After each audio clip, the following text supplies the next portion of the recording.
Hey everybody, it's Master Gallengeist here, bringing you my review of the latest episode of Outcast from the Shadows It Watches. So, overall, I really like this episode because it really started to get kind of more momentum going.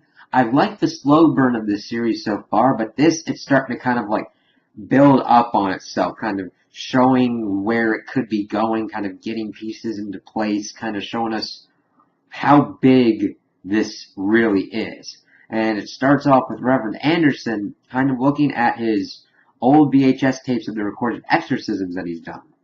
And he's running through his mind how many of these people are probably still possessed by demons. And that's a big thing because it shows there's a lot of tapes he's been doing this for a long time. And if a couple of these people are still possessed, what if all of them are possessed? And how does that deal with him as being a reverend and working with God and everything and that power versus what Kyle's got? It's definitely shaken him up. And we see that as Patricia has come in to kind of see what was going on with him. And at first he's like, I'm busy, kind of brushing her off, and you can tell that she's getting angry and kind of fed up with it. And then he takes her to show that he's got someone possessed locked up in the church. And she's really freaked out because this is the first time she's ever seen this kind of thing.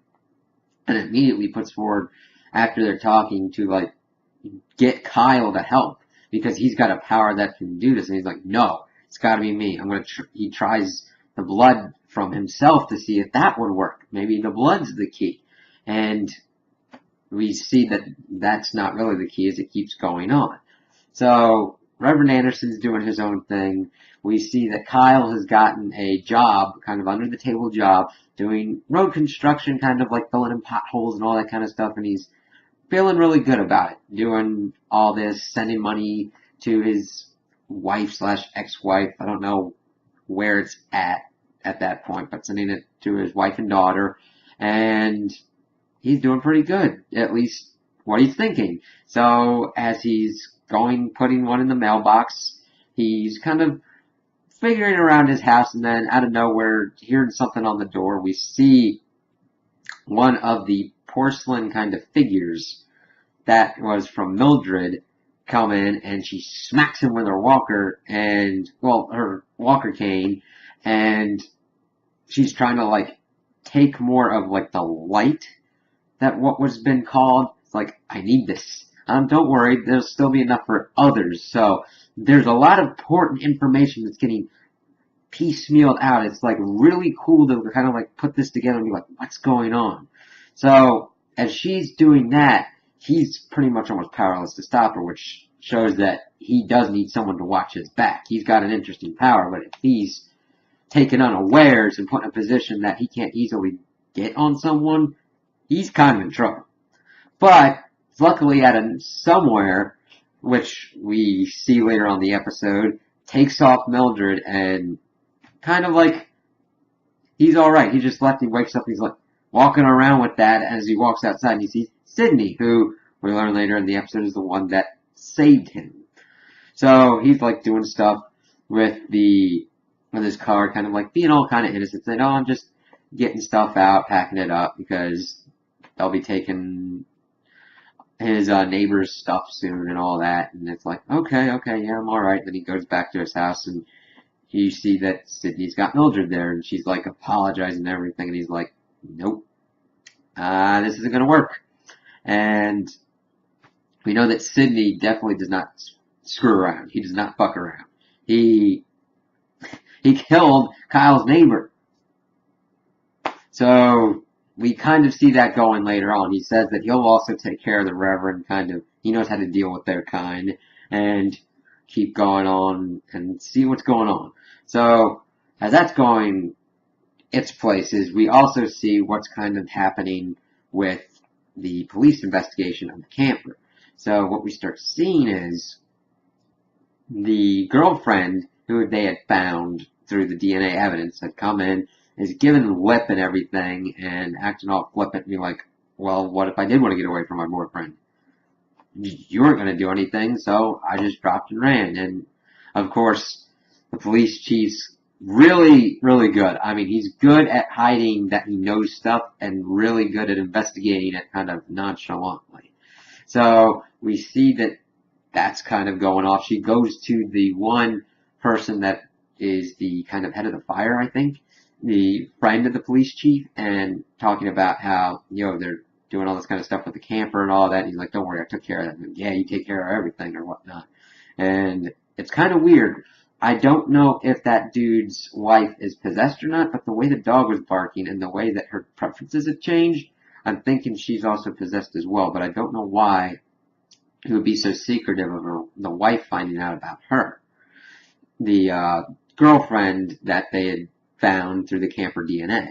So that's kind of an interesting mystery and everything that's going on with that. And we also find out that the camper is also tied to Mildred as well. So that's probably where they had been doing the possessions and everything of all the people up to that point. That had been their kind of gateway entry point. And as we're going through that, we also start seeing other interesting developments, such as Megan has gone to talk to Donnie because Donnie was calling her from the hospital. He pretty much puts out an ultimatum. There's only two ways this goes. I just don't tell him what happened, or I get a lawyer and fight you guys for it because your husband beat the crap out of me. And of course, Megan's in a bad position. Would probably want Donnie to have justice served to him for what he did to her. But yet, her husband did so through not legal means. So they're in a real rock and a hard place, and we see that later in the episode, as she's got her child in the bed and pretty much forces Mark to sleep somewhere else. So, to kind of wrap up this episode, we kind of are seeing everything kind of coalesce together. We find out that the groundskeeper, Caleb, is the one that's been possessed, and Kyle goes in to talk to the Reverend, kind of apologize, but say that we got to do this together, kind of thing. The Reverend's still kind of being an asshole to him because, well, Kyle was an asshole to him anyway. But Caleb gets out, and Kyle was able to help drive out the demon, but we still don't know how he did because this time he just touched him with his hand, and the demon expelled, and it's like, okay, what's going on with that? And we get a little bit more kind of backstory for what's going on with these possessions, because Caleb's talking about it, and he's like, well, I came to church because I was afraid of dying and afraid of demons and possession and all that kind of stuff. When that demon or entity was in me, it felt like warmth, like it was coming in through a hole in me and like filling me with warmth. And I wasn't afraid of it, so I can't stand up on church on Sunday and say that, be afraid of it. And I was like, that's interesting. That's an interesting wrinkle to that kind of dynamic. We're getting a little bit more information about these demons and kind of how they operate. We don't know exactly how they take over bodies, how they enter their bodies, but we're kind of now getting information of what happens when they control a body and what the victim feels.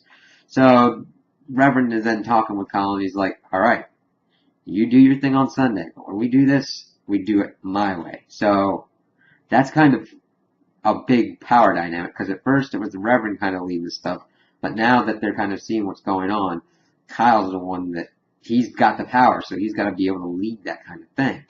So as that's finishing up, we see that Kyle then drives by Mildred and sees that she's dead on the front porch. So Sydney took care of that. And it was like, well, yeah, you could see that coming because she disobeyed those rules and needed to be punished. So we'll have to see if the demon in her was like banished back to wherever they come from or moved to another body. And the way the episode closed out was very interesting because then Sydney delivered his warning to Reverend Anderson and carved a pentagram onto his chest.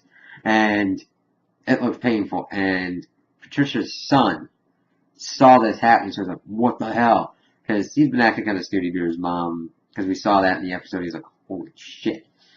And ran away. So it'll be interesting to see how this affects the Reverend, how this affects Sydney, how this affects Kyle, what's going to be happening, because now the demons have made their presence almost like they're officially known and like, okay, we've seen all these people around, but like the head honcho's like, enough.